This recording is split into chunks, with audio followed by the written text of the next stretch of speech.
The winter of 1961 came early to the small town of Fairford. By the first Sunday of December, the snow lay thick over the church roof, muting the world into a soft, cold silence. The steeple white, once now dulled with decades of rain, rose into the gray sky, like a finger pointing toward something no one could name. That morning the bell rope swayed gently in the draft, waiting for the hand that would set it into motion, and just after 10 o'clock, it did. The first toll rolled over the snow like a slow heartbeat. Each chime was deep and deliberate, ringing across the narrow streets where smoke curled from chimneys and children pressed their faces to frosted windows. To the people of Fairford, it was a sound older than memory, older than the clapboard houses and the unpaved road that still split the town. It was the sound that marked births, weddings, and funerals, and called every soul, faithful or not, to gather inside St. Aurelia's. The air was warm from the wood-burning stove in the corner. The cedar pews shone with a thin gloss worn smooth by generations of hands and knees. The scent of beeswax from the altar candles mixed with the faint tang of wool coats drying in the heat. Even now, decades later, some who were there recall it as the most beautiful morning the church had ever seen. Lights streaming through the stained glass window of St. Michael's, scattering reds and blues over the bowed heads below. The congregation was full that day. Farmers who had trudged through the snow before sunrise, young mothers swaying with infants in their arms, children restless in the front pew, boot heels tapping on the wood floor. Even the town's oldest resident, 92-year-old Alma White, had been helped in by two young men, her thin frame bundled in a knitted shawl. And at the center, Pastor Elijah Cross stood before them, tall, his black robe brushing the floorboards, his silver hair haloed by the morning sun. He smiled the way a man smiles at a room of family. His voice, when it came, was soft but steady. Brothers and sisters, today we are together for something special. He didn't explain what he meant, and no one interrupted. That was the way in Fairford.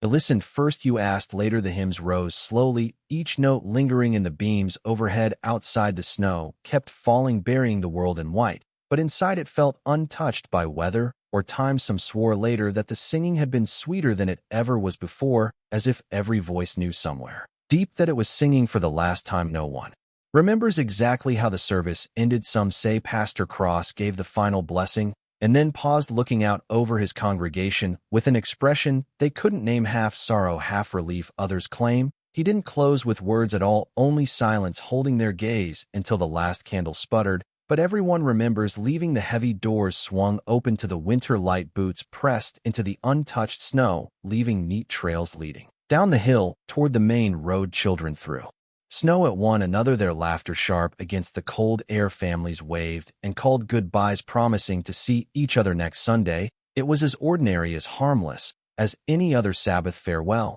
and yet it was the last time anyone in Fairford saw them. That night the town slept under a heavy sky. The wind rattled the eaves and carried the faint smell of wood smoke. Somewhere in the dark the church stood silent, the bell rope still, the stove's embers cold. By Monday morning something was wrong. The milkman knocked on doors and got no answer. The grocer noticed that bread deliveries sat untouched on stoops. The postman found every mailbox on the west side of town still full from Saturday. One by one the neighbors went to check, only to find houses unlocked, lights off, food left half prepared in kitchens, a radio still playing softly in an empty parlor, a pair of boots by a front door wet from melted snow with no footprints leading away. No one knew it yet, but the last ring of St. Aurelia's bell had marked not just the end of a service, but the vanishing of 73 souls, men, women, children, all gone. And as for the church, by the time the sheriff arrived, the doors were locked from the inside. No one answered his calls, and when he finally got them open, the nave was empty, the stove cold, the hymnals stacked neatly,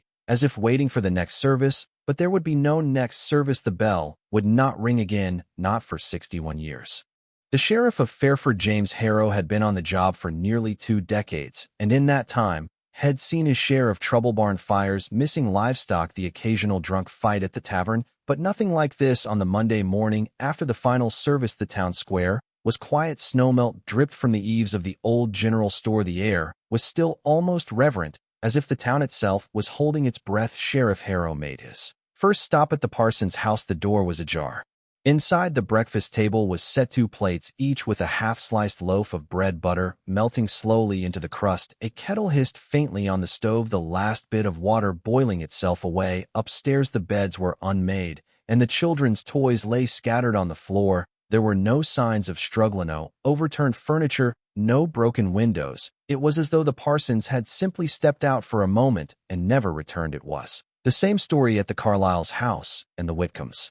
And the Roths everywhere. Harrow, when he found lives interrupted mid-breath, a sewing needle still threaded waiting to pierce cloth, a book left open on a table, a mug beside it, with a thin ring of cold tea. By noon the sheriff had counted nearly 20 households standing empty, all of them, he realized with a hollow feeling, belonged to the congregation of St. Aurelia's. The first call went out to the state police in Lincoln County. Harrow's voice, normally gravelly and certain, was strained as he explained the situation. The voice on the other end hesitated before asking him to repeat himself. How many missing? All of them, Harrow said. Every soul that sat in those pews yesterday. The state police arrived the next day, 4 men in dark coats, their boots crunching through the snow. As they fanned out across Fairford, they interviewed the remaining townsfolk, most of whom were shaken, confused, and in some cases quietly frightened. A few claimed they'd seen something unusual that night, lights moving along the ridge behind the church, faint and flickering as though carried by hand. One farmer, John Maddox, swore he heard singing low and wordless long after midnight. Others dismissed these stories as nerves still, and unease settled over the town. People avoided walking past the church as though the silent building might somehow pull them in two. On the third day, the sheriff unlocked the church again. The nave was exactly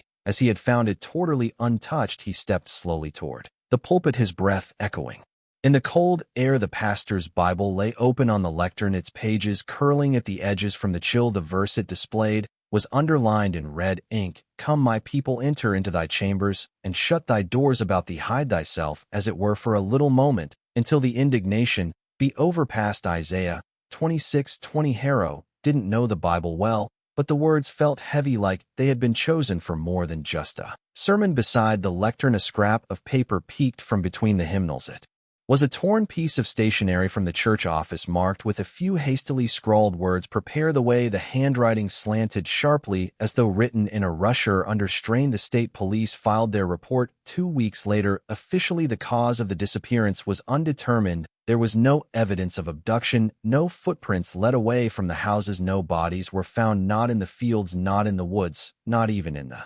frozen river that ran behind the old grain mill.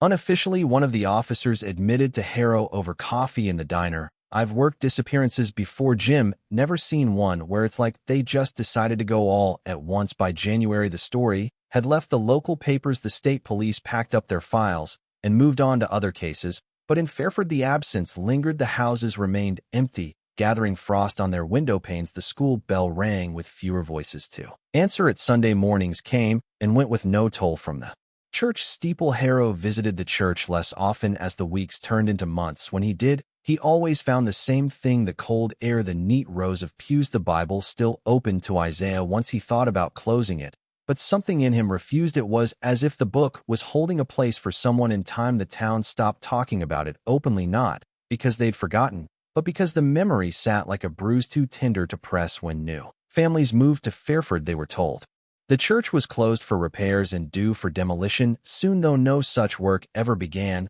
But in the quiet corners of conversation, in the hardware store, in the back pew of the school auditorium, there were murmurs. Some said the congregation had gone into hiding, waiting for some unknown signal to return. Others whispered about the ridge behind the church, and how if you walked it on a windless night, you might still hear that wordless singing. Sheriff Harrow retired in 1974, never solving the mystery that had marked the midpoint of his career. In an interview years later, he was asked what he thought happened to the people of St. Aurelia's. He looked past the camera, as if to something far away, and said only they were called. I don't know by who or what, but they were called. And then, like the rest of Fairford, he refused to speak of it again. By the time the 1970s rolled into Fairford, St. Aurelia's was no longer just an abandoned church. It had become something else entirely, a shadow stitched into the town's fabric, a place you didn't go unless you had a reason, and no one ever did. The white clapboard siding, once scrubbed clean by volunteer hands, had dulled to a brittle gray, paint peeled in long strips that curled like paper left in the sun. The steeple's cross, once gleaming in the morning light, leaned ever so slightly, as if listening to something only it could hear. The grass in the churchyard grew wild and coarse, though strangely, it never climbed higher than knee level, as though someone or something trimmed it. Without leaving a trace, children told stories in hushed voices. They said if you pressed your ear to the door on a Sunday morning, you'd hear the muffled sound of hymns just as they'd been sung the day the congregation vanished. A few dared each other to creep up the front steps and peek through the cracks in the boarded windows. Those who claimed they had said they saw candlelight flickering deep inside, moving slowly as if carried by unseen hands. One boy, 14-year-old Ben Albright, swore that he once walked past the church late at night and heard the bell toll not loudly, but faintly as though rung from far, far away. He told the story to his friends, who laughed nervously and told him he was lying.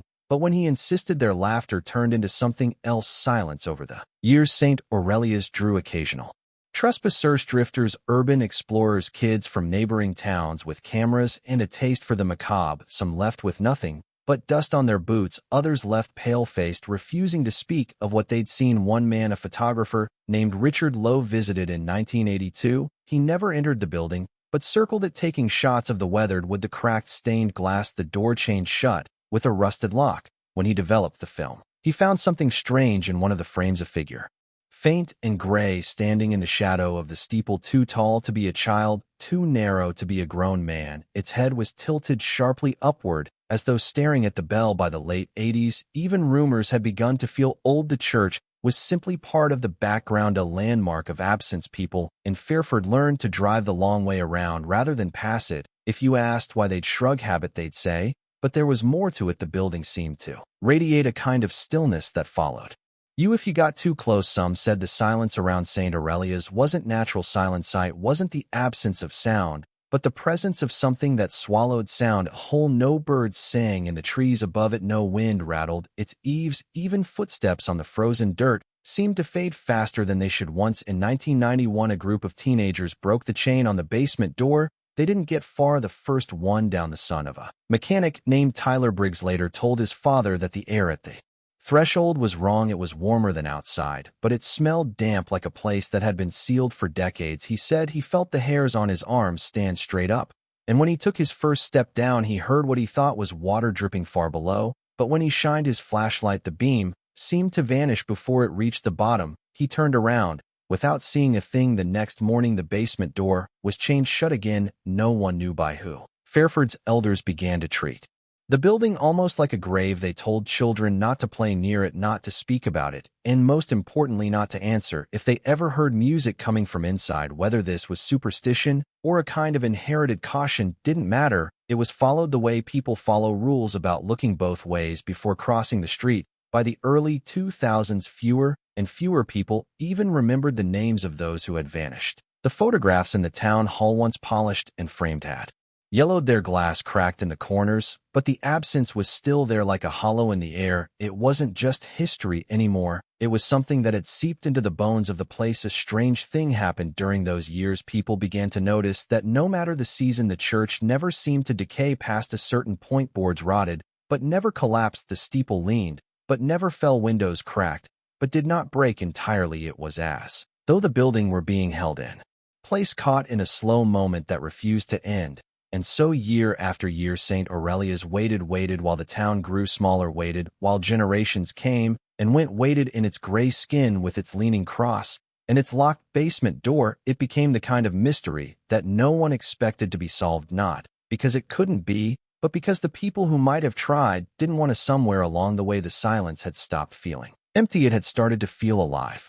It was the summer of 1978 when the church drew in its first real trespasser in years. Not a reckless teenager this time, but a man in his early 40s named Samuel Wren. A drifter, though he didn't like the term, called himself an urban historian, a collector of places that had been forgotten. Had heard about St. Aurelius from a trucker in a roadside diner who told him about a church where nobody came out, and the basement was chained like a jail. Samuel's curiosity was the kind that turned into obsession. Fast the night he entered, the air was thick with the smell of rain. He carried a small satchel with his camera flashlight and a flask half full of whiskey. The main doors, once locked, gave way under his shoulder with a soft groan. Inside, the air was stale, but not choking, like a room that had been closed just long enough for time to settle into the walls. His flashlight beam glided over the pews, each one neatly aligned, their surfaces dulled with dust but not warped. The hymnals were stacked in Even piles the wood stove cold and rusting in the pulpit. The pastor's Bible was still open to the same underlined passage in Isaiah. The ink faded, but legible. Samuel wasn't religious, but he paused long enough to read the verse twice, the words landing heavy in his chest. In the pastor's office behind the pulpit, the air felt different, cooler, heavier. A desk stood against the far wall, its surface bare except for a cracked glass of water and a thin film of dust. Samuel tried the drawers. 3 of them slid open easily, revealing nothing more than a dried-out pen and a few old church bulletins, but the bottom right drawer wouldn't budge. He pulled harder, gritting his teeth, until it gave with a sharp jerk. Inside was an envelope, yellowed and curling at the edges across the front in neat handwriting for the appointed keeper. The paper inside was thick, the kind that creaked when folded. The ink had bled slightly into the fibers, as if written in haste and sealed before it could dry. Samuel read it aloud, though. The sound of his voice in that small room made his skin prickle. To the one who opens this, know that we are below, and that you must be careful in following. We have gone to prepare the way. The surface will burn in light and in shadow, but we will be spared in the descent. The path is long, the air is close. There are turns where you must not look, and doors you must not open. Wait for the stars to change. Then, if you are called, you will hear the bell. E.C. Samuel read the letter 3 times, the words lodging themselves in his mind like hooks. Below the descent, the phrases sounded biblical, but there was something darker in them, something less about faith and more about escape. The initials EC could only belong to Pastor Elijah Cross. On the back of the letter was a rough sketch. At first Samuel thought it was a map of the church's layout, but the lines twisted downward, coiling like a spiral, each level marked with small symbols. Some were recognizable: stars, moons, crosses. Others were nothing had seen before. Shapes with too many side circles filled with jagged lines. At the bottom was a mark shaped like an open eye. His flashlight beam caught something at the edge of the desk, a small rusted key wedged into a gap between the drawer and the frame. When he worked it loose, it left a flake of red metal on his palm. The key was short and thick, the kind meant for a heavy-duty lock, the kind you might use on a chain. Samuel's heart beat faster as he stepped into the hall and moved toward the basement door. At the far end of the church, the chain there was old but intact, its links dark with rust, the padlock corroded but solid. He tried the key. It didn't fit. That should have been the end of it. But when Samuel turned to leave, something made him pause. It wasn't a sound exactly, more like the absence of one, the kind of silence that pushes against your ears until you're aware of your own heartbeat. And then a faint plink. Water. It came from behind the basement door, echoing softly like a drop falling into a deep well. Samuel stood there for a long time, staring at the lock. His fingers twitched toward the chain, but something deep in his gut urged him back. He turned away, moving quickly, almost stumbling in his hurry to get out. The next morning Samuel left Fairford. He didn't speak to anyone in town. He didn't tell them what had found. But years later, when he was living 3 states away, he sent a package to a local historical society. Inside it, a photocopy of the letter and the rough map, along with a note in his own handwriting: "Don't go looking, it's not empty down there." The society filed it away without comment. For decades it sat in a drawer, collecting dust like the church itself. But for the handful of people who eventually heard the story, historians, folklore collectors, the occasional conspiracy-minded traveler, it was the first crack in the silence, the first sign that the disappearance wasn't an ending at all. It was a beginning that had gone somewhere else. By the time the 1980s settled over Fairford, the story of the vanished congregation had stopped being a story at all. It was still there, of course, just under the skin of every conversation, in the way people glanced at the church when they passed, but no one spoke of it in full sentences anymore. You could grow up in Fairford without ever knowing that 73 people had disappeared one winter morning, not because the truth was lost, but because it was buried by choice. The elders were the ones who led the forgetting. They decided without meeting or vote that the past would not be passed down. Parents told their children only that St. Aurelia's had been closed before they were born, and that it wasn't safe to play near old buildings. The old photographs in the town hall's back room, the wedding portraits, the choir group shots, the Sunday picnics were taken off the walls and boxed up in the basement. The names of the vanished stopped being spoken aloud by 1985. Even the police records of the case had been moved into the county archive 40 miles away, where they sat on a shelf between unrelated files, untouched. The church itself remained untouched too, physically and in conversation. When the roof began to sag over the side aisle, no one repaired it, but no one allowed it to collapse either. A contractor once offered to buy the land and demolish the building. The offer was ignored. The county tax office marked the property as inactive and simply stopped billing anyone for it. It was as if Street Aurelia's belonged to no one or to everyone or to something that didn't answer to people at all. The strangest part was how quickly the new generations learned the rules without being told. Children instinctively lowered their voices when walking past the church. Teenagers who moved to town from elsewhere soon stopped asking about it. After the first few sidelong glances from their peers, it was a silence that didn't need to be enforced. It enforced itself. By the late 80s, the building's myth had been reduced to a handful of half-whispered dares. On Halloween, someone would joke about spending the night inside, and the joke would end there. The idea of actually doing it felt like stepping too close to a drop in the dark. Once in 1989, a boy from a neighboring town tried to camp in the churchyard in the morning. He was found walking along the highway barefoot, mumbling that it's not night down there over and over. He couldn't explain what he meant. Life in Fairford went on. Marriages, births, funerals. The church, like an old scar, simply sat there unchanged, but always there. If it caught your eye from the corner of your vision, you might swear it looked slightly different than it had a moment before. The cross leaning more, the boards on the basement door tighter, the windows darker. But when you looked directly, it was exactly as you remembered. The silence around St. Aurelia's became a kind of truce. The town would leave it alone, and it would leave the town alone. It worked for decades, but every so often, someone would break the truce. A curious outsider, a thrill seeker, a self-styled ghost hunter. They never stayed long. Most left disappointed, claiming the place was just empty. A few left rattled, unwilling to describe why. And yet, for all the quiet, the church was not forgotten completely. The way an old wound aches when the weather changes, Fairford still felt it.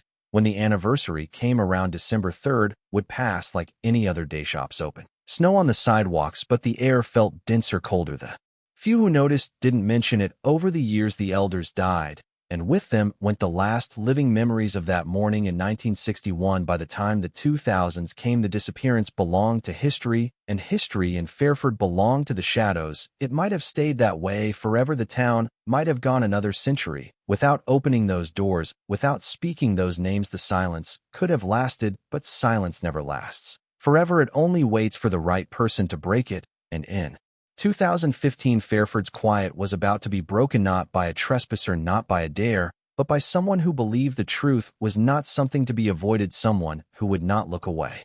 Mara Ellison had never been to Fairford before 2015. At 29, she was the kind of historian who never quite fit in at universities. She preferred the field to the archive, the smell of dust and old wood to the hum of climate-controlled stacks. She specialized in unresolved histories, the kind that refused to be tied off neatly with a date and explanation. The first time she heard about the disappearance of the St. Aurelia congregation, she was sitting in a back booth of a cafe in Lincoln County, interviewing an elderly farmer about a completely different case. It came as an afterthought. You might like this one thrown in as she packed up her recorder. The farmer didn't give her details, only said a whole church gone. No one talks about it. You won't find it in the papers. Not the way it happened. That sentence alone was enough to set something alight in her. When Mara arrived in Fairford that October, the town was quiet in the way that small towns are, slowness in the air, corners of streets that felt the same as they must have 50 years before. She found a room above the hardware store, the kind with thin walls and a window that rattled when trucks passed. The first thing she noticed was the church. It stood on a rise at the edge of town, framed by leafless trees, its white siding dulled to gray. Even from a distance, there was something about it, something in the way the shadow under the eaves seemed too deep for the time of day. The cross at the top leaned just slightly, as though straining toward the horizon. She walked up the path. The snow from a recent flurry had gathered in shallow drifts against the steps. A chain was looped through the basement door, the metal blackened with age. The main doors were shut, but not boarded, their brass handles cold to the touch. Mara didn't try to open them, not yet. She began with the town's public records at the municipal building. The clerk, an older man with a face like folded linen, handed her the bare minimum, a single-page incident report dated December 1961. It listed the missing persons by household. No theories, no witness statements, no follow-up. When Mara asked if there were more files, he hesitated before saying, "That's all we have here." Then, after a pause, "You might try the county archive, but I wouldn't bother." The county archive did have more, though not much. A folder thick with yellowing newspaper clippings, mostly reprints of the same wire story. Church congregation missing in small town. The language was almost clinical. No speculation, no Eyewitness accounts, just the fact of the disappearance tucked in the back of the folder, was something stranger, a photocopy of a letter marked with the initials EC accompanied by a crude spiral map. Mara felt her pulse quicken. This was Samuel Wren's package. Though she didn't yet know his name, she read the word sway, or below the descent, wait for the stars to change, and felt a chill that had nothing to do with the room's temperature. From there she went, looking for the people, the descendants of the vanished were hard to find. Many had left Fairford decades ago. The few she located were reluctant to talk. One woman in her 70s, the niece of a woman who had been in the choir, sat with Mara for an hour and said almost nothing. She only told her, "It's like they stepped into a place the rest of us couldn't follow, and I think they knew they were going." Another man, a retired mechanic whose older brother had been among the missing, admitted to a memory had never told anyone outside his family that night, "I woke up to see lanterns moving along the ridge behind the church. Too many to count. They went one way, but they didn't come back." Weeks turned into months. Mara's notes grew thick with names, sketches, timelines, and unanswered questions. She began dreaming about the church, always standing at the bottom of the hill, looking up at it in the half-light, always about to go inside.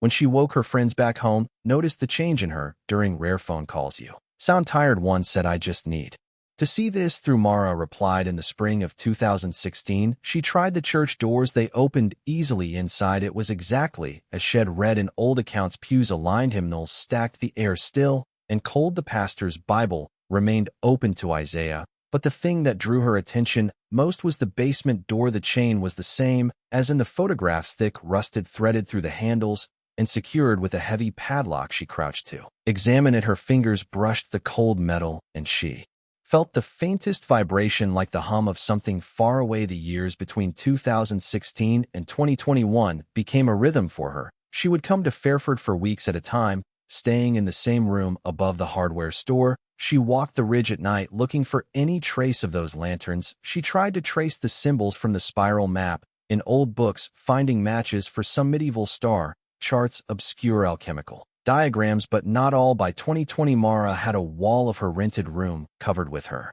findings, photographs, transcribed interviews, photocopied maps, a hand-drawn floor plan of the church. The basement door sat in the center of it all, circled in red marker. It was her anchor, her obsession. But obsession in a place like Fairford has a way of making you visible. People began to watch her with polite suspicion. The clerk at the municipal building would glance at the clock when she walked in, as if timing how long she stayed. Conversations in the diner would quiet when she came through the door. One night, a note was slipped under her door, "Leave it shut." There was no signature. In early 2022, her opportunity came. A new safety ordinance required all abandoned structures in the county to be inspected for hazards. Mara seized the chance, petitioning the county to include St. Aurelia's on the list. She argued truthfully that the sagging roof posed a danger. What she didn't mention was her real goal: to get that basement door open. When the approval came through, it felt less like a victory and more like the inevitable turning of a wheel. She'd been walking toward this moment for years, and now the moment was walking toward her. The date was set February 14th, 2022. For the first time in 61 years, the lock on the basement door would be cut. The morning of February 14th, 2022 was cold and bright, the kind of winter day where the air feels like glass in your lungs. Mara arrived early, her breath fogging in the pale light. As she stood at the foot of the church steps, the building looked exactly as it always had, unchanged, unaged. Yet she couldn't shake the feeling that it knew what was about to happen. Two county inspectors were already there, both in heavy coats, their tool bags slung over their shoulders. They treated the assignment like any other. Another derelict building to check for structural hazards. To them, it was just a job. To Mara, it was the breaking of a seal. The three of them stepped inside together. The church's interior was as still and cold as she remembered, though this time the silence felt expectant. The inspectors moved without hesitation toward the basement door, their boots echoing off the wooden floor. The chain looked weaker than it had in her photographs. Its rust had deepened to a flaking red-black, and the padlock hung stiffly coated in a thin crust of corrosion. One of the inspectors, a stocky man named Alvarez, set down his bag and produced a pair of heavy bolt cutters. The other, a lean man named Hughes, held a flashlight at the ready. Mara stood back, but her eyes didn't leave the lock. The cutters bit into the first link. With a sharp metallic clack, rust crumbled to the floor like dry soil. A second cut, and the chain gave way entirely, slithering to the ground in a heavy coil. The padlock, once freed, swung against the Would with a hollow thud Alvarez reached for the handle. Here we go, he muttered. The hinges shrieked as the door opened inward, revealing a square of blackness that seemed to drink in the light. A warm, damp draft rolled up from below, fogging Mara's glasses. For a second the air was thick, not stale exactly, but heavy as though it had been compressed under the weight of years. Hughes angled his flashlight down into the darkness. Its beam caught the top of a spiral staircase, wrought iron, the steps slick with condensation. The metal gleamed faintly in the light as though it had been polished recently, though that should have been impossible. Mara leaned forward, gripping the doorframe. The first few steps descended into shadow, curving out of sight. Almost immediately water dripped somewhere far below, each drop echoing in a way that made it hard to tell how deep the staircase went. Alvarez frowned. That's deeper than a church basement has any right to be. Hughes swung the light upward toward the lintel of the door, revealing something carved into the wood. The marks were faint but deliberate, a row of symbols, some of which Mara recognized from the spiral map. In the pastor's letter, stars, crescents, and open eye. They started down. The iron steps groaned softly under their weight, but the structure felt solid. The temperature rose as they descended, the dampness clinging to their skin. The smell was strange, earthy, but not like fresh soil. It was closer to the scent of something long submerged and only recently uncovered. 10 steps down, the light caught a smear of faded paint on the wall, a handprint small and uneven. Below it another and another. Some were child's eyes, some larger. All of them trailed downward, following the curve of the staircase. The deeper they went, the more the sounds changed. The drip of water was joined by a faint hum, so low it was more vibration than sound. It came from below, threading up the staircase like a pulse. Mara's chest tightened, not from fear exactly, but from the pressure of descending into something that should not be here. After what felt like 20 full turns of the spiral, the stairs ended in a small landing. Beyond it, the space opened into a chamber, large, round, and far taller than it had any reason to be. The walls were stone, rough in some places, smooth in others. Pews, yes, actual wooden pews, were arranged in a perfect circle around a dry, cracked font at the center. The pews were in remarkable condition, their surfaces unwarped, their varnish intact. Hughes swept the flashlight over the floor. The dust here was thick enough to record every footprint they made, but there were other tracks, older, fainter, leading from the staircase to the pews. Some of them overlapped as though the space had been used more than once. Mara's gaze fell on the hymnals resting on each pew. She picked one up. The cover was plain black, the pages yellowed at the edges. On the inside cover, in careful script, was the date, August 1973. She froze. That was 12 years after the congregation vanished. This doesn't make sense, Hughes said quietly, as if speaking too loudly might wake something. Alvarez shone his light around the perimeter of the chamber. In the shadows between two pews, Mara caught sight of a small wooden table. On it sat a metal gramophone, its horn tarnished but intact. A record still rested on the turntable, its label blank. No one moved toward it, not yet. The hum in the air seemed stronger here, as though the chamber itself was holding its breath. Mara's fingers itched to explore further, but a part of her, the part that had spent 7 years chasing this place, hesitated. She thought of the line in the letter, "There are turns where you must not look, and doors you must not open." Behind them, the spiral staircase rose like a coiled serpent. The doorway at the top, just a faint rectangle of light. For the first time, she felt the weight of the earth above them. The chamber's air was different from the staircase, warmer, but without comfort. It clung to the skin like steam from a kettle, thick enough to taste. The faint hum that had followed them down was no longer just sound, it had become sensation, threading through the bones of their jaws, their ribs, their teeth. Mara forced herself to step forward, her boots sinking slightly into the dust. Hughes' flashlight beam cut across the curved walls, revealing crude carvings. They weren't random, the patterns were deliberate, spaced at exact intervals, geometric shapes interwoven with constellations, their stars etched as small depressions in the stone. Some of the constellations she recognized from modern charts, others didn't match anything in the sky. She knew Alvarez was circling the dry font at the center of the pews. It was carved from a single block of stone, rough on the outside, but polished smooth inside. A hairline crack ran across its basin, though there was no trace of water. Instead, a thin layer of dark residue clung to the bottom, matte and brittle like dried ink. "What the hell is this place?" he muttered. Mara didn't answer. She was staring at the floor beneath the dust. The stone tiles formed a spiral pattern radiating outward from the font, almost mirroring the map and Pastor Cross letter. The spiral turned counterclockwise, which in certain old traditions symbolized a journey away from the earthly. and into the unseen hues had drifted toward the wall. Opposite the staircase, you're gonna want to see this. His light fell on an archway narrow and tall, half blocked by what looked like a wall of smooth stone, but it wasn't flush with the surrounding rock. It was set back slightly like a door that had been sealed from this side. Across its surface, a series of shallow grooves formed an image across at the top, and beneath it an open eye. Mara's pulse quickened. Shed seen that same symbol in the letter's map, marking the lowest point of the spiral. Alvarez tapped the stone with a gloved knuckle. Feels solid, doesn't sound hollow behind it. But he trailed off because even as he spoke, the faint hum in the air seemed to deepen, resonating from somewhere beyond that sealed door. Mara turned away from the arch and back toward the pews. Her gaze fell again on the hymnals. She opened a second one, this time to the middle. The pages were printed with standard hymns, but in the margins someone had scrawled notes in pencil, dates, names, short phrases. First descent complete, third lantern lit, choir. Below, some of the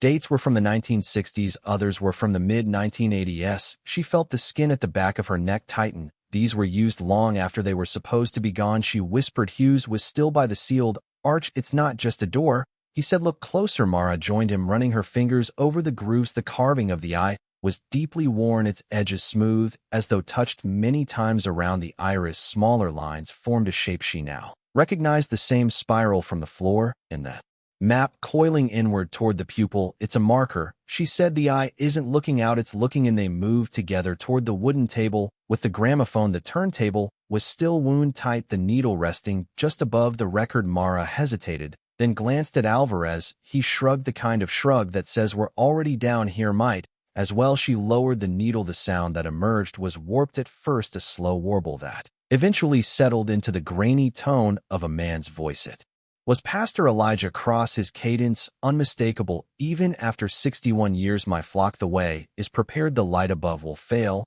but here in the deep we shall not be touched. Close your eyes, follow the spiral. When the bell tolls again, we will rise. There was a pause, and then faint murmuring, dozens of voices, maybe more, a scraping sound, and then a low tone, almost like the hum they'd been hearing in the air, but far stronger, vibrating. The record itself. The recording ended abruptly, the needle clicking in its final groove. For a moment no one spoke. Then Alvarez said what they were all thinking. They weren't just hiding down here. Mara's eyes drifted to the footprints in the dust. Some led toward the staircase, but others went the opposite direction, toward the sealed arch. The ones closest to it seemed wrong. The spacing was uneven, as though whoever left them had taken an extra step between steps, and in more than one the impression was narrower than a human foot. The hum deepened again, this time unmistakably from behind the sealed stone. Hugh stepped back instinctively. Maybe we should head up, report what we found. But Mara couldn't look away from the door. She imagined 73 people plus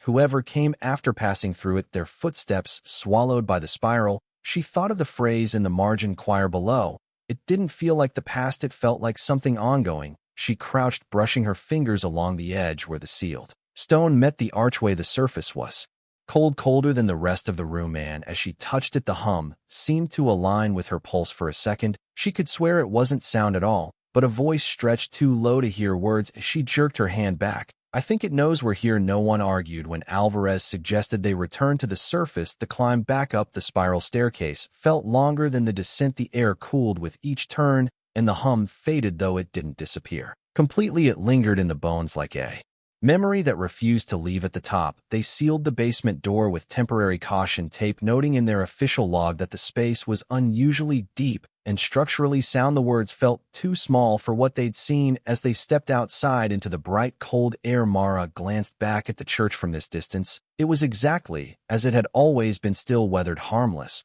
But she knew better now. The basement wasn't just a basement. It was an entrance, and it wasn't finished with them. That night, Mara couldn't sleep. She had tried closing her eyes, willing her mind to stop replaying the sight of the sealed stone arch, but the moment she drifted toward rest, the hum from the chamber below seemed to rise in her head again, low and steady, vibrating in her jaw. By midnight, she gave up. She pulled on her coat, grabbed her recorder, and set out for the church. Fairford slept under a pale half-moon. The snow on the streets had crusted over, crunching softly under her boots. The church stood in its usual stillness, but the front door as always opened without resistance. The air inside was colder than earlier, sharp enough to make her eyes water. The caution tape on the basement door was still in place, She peeled it away carefully, the adhesive tugging at the wood. Her flashlight beam found the spiral staircase. She descended quickly, her breath clouding in the warmer, damp air of the chamber. The pews, the dry, font, the carvings, all exactly as they'd left them. The gramophone sat waiting on its table. She wound it slowly, the crank squeaking in the silence. The record's surface caught her light in a dull arc as she lowered the needle. The warped hiss came first, then the voice. Pastor Elijah Cross, steady, deliberate. My flock, the way is prepared. The light above will fail, but here in the deep, we shall not be touched. Close your eyes, follow the spiral. When the bell tolls again, we will rise. The same words, the same pause. But now alone in the chamber, she heard more in the silence that followed. It was faint, buried beneath the static and low hum of the recording, but she could make out the shuffle of many feet, soft but steady like fabric brushing against stone. Then came a sound like wood scraping across the floor. The murmuring grew louder, as if the people in the room were turning towards something. Mara leaned closer, holding her breath. From deep in the background came a second voice, lower, rougher, almost resonant enough to blend into the hum. She couldn't make out the words if they were words at all, but it had a rhythm, a deliberate cadence, like a chant. Her skin prickled, the hairs along her arms lifted under her coat. The murmuring voices didn't sound panicked. They didn't sound like captives or victims. They sounded obedient, patient. The scraping came again, closer now. It ended with a dull thud, followed by silence. Then all at once the chant rose in volume, as though the second voice had given some kind of signal, and then she heard it. The bell, not the bright brassy toll from the steeple above, but something lower, heavier, as though struck in a deeper chamber. One resonant note that seemed to go on far too long, vibrating through the recording like a pressure change. Her ears rang. She pulled back, instinctively, heart hammering. When the bell faded, Pastor Cross spoke again, only one phrase this time, his voice trembling with something that wasn't fear. Now follow. The recording cut there. Mara's breathing was loud in the silence. She lifted the needle, her hand unsteady, and wound the record back to the middle. She played it again, focusing on the background in the chant, on the scrape on the bell. She noticed something she hadn't before. Just before the bell, there was a sharp intake of breath from the congregation, like a single organism inhaling in unison. And just after the bell, footsteps, many, many footsteps. But they didn't fade, they didn't lead away. Instead, they seemed to move around a circular path, faster and faster, the sound blurring, until it was almost like the hum she'd been hearing in the air. She shut the gramophone off and sat back, staring at the sealed arch. The hum in the room seemed to answer her attention, deepening slightly. As if acknowledging her thoughts, she pulled her recorder from her coat pocket, set it on the pew, and replayed what she'd just taped from the gramophone. Even through the distortion, the second voice was there, the chant low and insistent. On the third listen, she thought she caught fragments of words. One sounded like rise, another she wasn't sure it could have been return or return, two separate syllables. Her hand drifted to the edge of the archway stone. It was cold as before, but now the cold felt less like temperature and more like the sensation of touching metal connected to something humming far away. She thought of the people in the recording, standing in this very room, facing this very stone, waiting for the bell. The idea struck her like a drop of cold water down her spine. What if the congregation had never left this place at all? What if they were still here, only not in the way she understood here to mean? The thought was absurd, she told herself. But as she climbed back up the spiral staircase, her mind replayed the chant, the scrape, the bell, the sound of many feet moving in a circle, faster and faster, until they became the hum at the top. She locked the basement door again and pressed the chain back through the handles, her fingers clumsy in the cold. When she stepped outside, the night air felt thin, almost brittle. The moon hung low over the ridge behind the church, and for a moment she could swear she saw a pinprick of light moving slowly along it, a lantern. The next morning, Mara was back at the church before sunrise. The town was still asleep, the streets pale with frost, but she couldn't shake the feeling that something had been set in motion by what she'd heard on the gramophone. She told herself she was going back for documentation, to photograph, to measure, to catalog. But deep down she knew it was more than that. She wanted to follow the footprints. The basement was warmer than it had been the night before, as though the air itself remembered her. She descended the spiral staircase quickly, her flashlight throwing restless shadows against the stone. The chamber greeted her with the same quiet weight, the pews circling the dry font like witnesses. It took her only a few minutes to find the tracks she'd noticed before, the ones half hidden beneath a newer layer of dust. She crouched low, sweeping her light along the ground. They led from the staircase toward the sealed arch up close. The prints were clearer than she remembered some were human at least. Mostly human, but the proportions were wrong. Narrower toes, longer heels. The spacing between steps varied wildly, as though the walkers alternated between short shuffles and lunging strides. And then there were the smaller impressions. At first she thought they belonged to children, but they were too narrow, too sharply defined, almost delicate. A shiver crawled up her back as she realized the smaller tracks often overlapped the larger ones, as though following them. Precisely, she traced the path closer to the arch. The prince stopped a few feet short of the sealed stone, then veered sharply right toward a narrow opening she hadn't noticed before. A slit in the wall, half hidden behind a leaning pew. It wasn't a doorway, not really, more like a crack wide enough for a single person to squeeze through sideways. The stone around it was smooth by contact, as if many shoulders had brushed it over time. She squeezed inside. The passage beyond was claustrophobic, barely wide enough for her to breathe without her coat brushing both walls. The ceiling dropped low, forcing her to hunch. The air here was thicker, warmer, and carried a faint metallic tang that made her mouth dry. The footprints continued in the dust.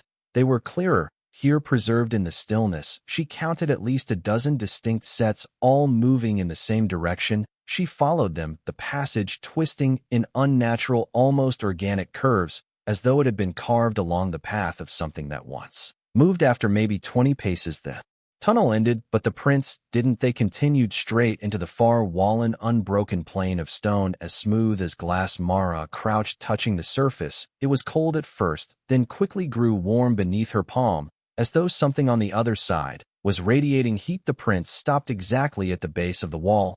No turn, no hesitation. Each set ended mid-step, toes almost pressed against the stone. Her breathing quickened. She ran her light up and down the wall's surface. No seams, no hinges, no cracks, just that strange warmth pulsing faintly against her skin. She pressed her ear to it. At first, nothing, then something like a heartbeat, slow, steady, but not quite human. Each pulse was followed by a faint hiss, as though the stone were drawing in breath. She jerked back her light, trembling in her grip. The air behind her felt suddenly crowded. Though she knew she was alone, she forced herself to take photographs. The footprints, the wall, the narrowing tunnel. Before retreating, she could feel the temperature rising. The closer she got to the smooth stone, as if it were a sun buried deep underground. When she finally squeezed back into the main chamber, the hum in the air seemed louder than before. It wasn't constant, no, it pulsed faintly, matching the rhythm she'd just heard through the wall. She didn't try the gramophone this time. She didn't touch the sealed arch. She climbed the spiral staircase, without looking back, the weight of that impossible wall pressing at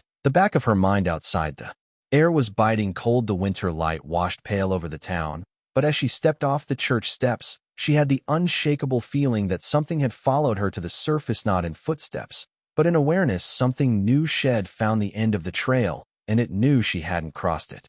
Mara didn't tell anyone what she had found in the narrow passage, not at first. She left the church that morning with her photographs zipped into a folder on her laptop, and the memory of the wall's faint rhythmic heat still burning in her palm. She went back to her rented room above the hardware store and tried to type a field report, but every sentence collapsed into fragments. She could describe the dimensions, the texture, the layout, but not the feeling, and it was the feeling that mattered. That afternoon, she stopped into the diner for coffee. The same faces were there, the clerk from the municipal building, the older woman who always sat by the window knitting, the two men who played cards in the corner. Conversations dropped when she entered. It wasn't hostility exactly, more a quiet bracing, like the town itself knew she'd been too close to something it had agreed long ago to ignore. She sat at the counter. The waitress, friendly the week before, poured her coffee without meeting her eyes. "How's the research?" she asked in a tone that suggested she didn't want the answer. Mara kept it vague. "Making progress." The waitress gave a tight smile. "Sometimes progress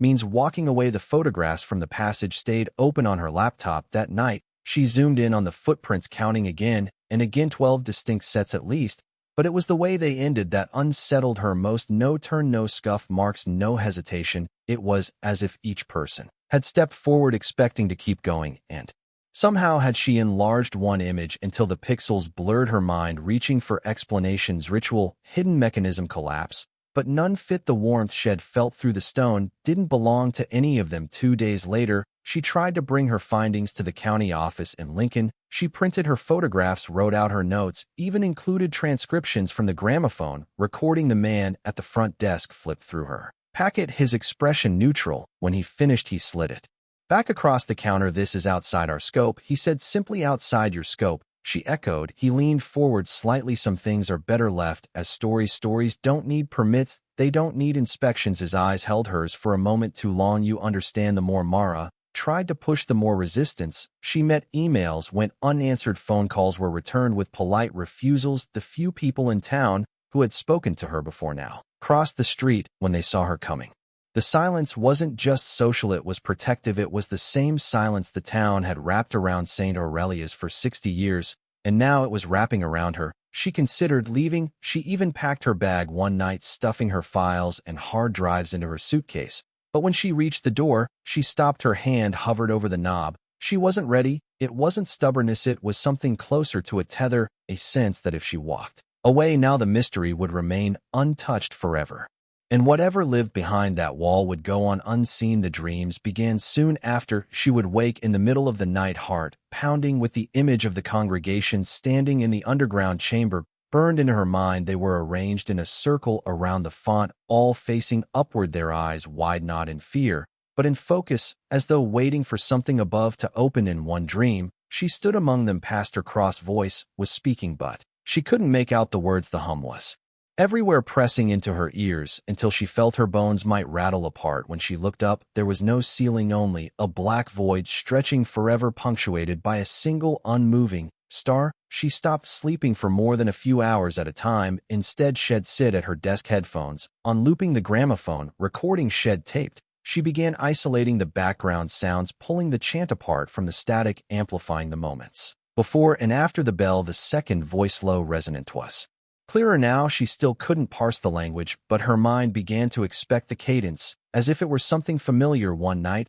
she thought she heard her own name whispered just before the bell. She played it again and again. By the fifth replay, it was gone, or maybe it had never been there at all. When she finally left the church alone for more than a day, it wasn't because she'd given up. It was because she realized the more time she spent there, the less the outside world seemed to matter. Even walking through Fairford's quiet streets felt different now. The buildings looked sharper at the edges, the sky lower, as if she were seeing the town through a lens that tilted everything slightly toward the church. She'd pass by windows and swear she saw movement inside, just a flicker, gone the instant she turned. By the end of the month, Mara knew two things for certain. One, she could not convince the town to acknowledge what she'd found. Two, the church wasn't waiting for their permission. Something was building, and she could feel it moving toward the surface. It happened on the 61st anniversary. The date had crept up on Mara almost without her noticing. She'd been so tangled in transcriptions, audio filters, and photographs that she hadn't marked the days until she looked at her phone on the morning of December 3rd, 1961 to 2022, 61 years since the last time the bell had rung. Fairford was hushed under a light snowfall. That day, shop windows glowed softly, and Christmas decorations swayed in the cold wind. If anyone else in town remembered the anniversary, they didn't say so. Conversations were about weather, grocery prices, and road salt. Nothing that pointed toward the church. Mara spent the day in her room, restless, her mind flicking between the gramophone's voice and the wall of footprints in the narrow passage. She told herself she wasn't expecting anything. She told herself she'd imagined the subtle shifts in the hum over the past weeks. By nightfall, she'd almost convinced herself to sleep. The first toll came at exactly midnight. It wasn't the deep subterranean note from the gramophone. It was the bell in the steeple, brassy, bright, impossibly loud. After 6 decades of silence, the sound cut through the still air, rolling over the rooftops and down the snowy streets. Mara was on her feet before the echo had faded. She grabbed her coat, her recorder, and ran. The town was awake now, lights flicking on in windows, doors opening just a crack as people peered into the night. Some looked confused, others looked afraid. By the time Mara reached the church, the second toll rang out. The sound vibrated in her chest, sharp and commanding. She realized her breath was fogging more heavily than it should have in the cold, as though the air around the church was somehow thicker. The windows were glowing, not with candlelight, not with the yellow warmth of electric bulbs. This was something else entirely, white, but not flat, shifting slightly, like sunlight refracted through water. It moved in soft pulses in time with the bell. The front door stood open. Mara climbed the steps, her boots slipping on the fresh snow inside. The pews were still empty, the air still cold, but the glow from the windows seemed to bend inward, filling the nave. The basement door was unchained. It swung open without a sound. The spiral staircase yawning below, the hum she had grown so used to was louder now steady, and certain it matched the timing of the bell. She began to descend halfway, down the air, shifted warmer, wetter, like a breath exhaled into. Her face, the glow from above faded, replaced by the deeper light of the chamber. She stepped off the staircase and froze. They were there, not 73 exactly. More figures stood in the pews, their heads bowed, hands clasped loosely in front of them. The clothes were plain, timeless wool coats, dresses, shawls. Some were impossibly still, others swayed faintly, as if moved by a wind. She couldn't feel, she didn't need to see their faces to know it was the congregation. Pastor Cross stood at the dry font, his hands resting on its edge. His silver hair caught the light from somewhere unseen. When he lifted his head, his eyes locked on hers, not with surprise, but with recognition, as though he had been expecting her. The bell tolled again. The sound wasn't just in her ears, it was in the floor, the walls, her ribcage. She felt her balance shift, her breath slow. Around her, the congregation began to turn in unison toward the sealed arch, except it wasn't sealed anymore. The smooth stone was gone, replaced by a dark opening that seemed to drink the light. The hum poured from it, now stronger than ever, layered with the chant Shed heard on the gramophone. The cadence was hypnotic, a rhythm her own breathing began to match. Without her willing it, one by one, the congregation stepped forward, filing into the passage beyond the arch. No hesitation, no glance back. The smaller figures followed the larger ones, perfectly aligned. Mara's feet moved before her mind, caught up 2 steps toward the arch, then 3. The heat from inside rolled over her, damp and metallic. The chant grew clearer, now still foreign, but not incomprehensible. She caught fragments: rise, return, rise, return. She stopped at the threshold. The darkness beyond was absolute, yet somehow beckoning the way a deep ocean might call to someone who's never learned to swim. She felt the pull in her chest, a deep and certain knowing that if she stepped forward, she would understand everything, and she would not come back. Pastor Cross passed her without a word, disappearing into the black. The bell rang one final time, the sound stretching impossibly, folding into the hum until the two were indistinguishable. Then the glow in the windows above went out. The bell was silent. The chamber was empty. When Mara climbed back to the surface, snow was falling again, soft and slow. The church doors were closed. The basement was chained. The windows were dark. She stood on the steps, the cold settling into her bones, and realized the air was utterly still. No hum, no echo, no sound but her own breath. But in her palm, the one that had touched the smooth stone wall, the warmth was still there, and she knew it would never leave.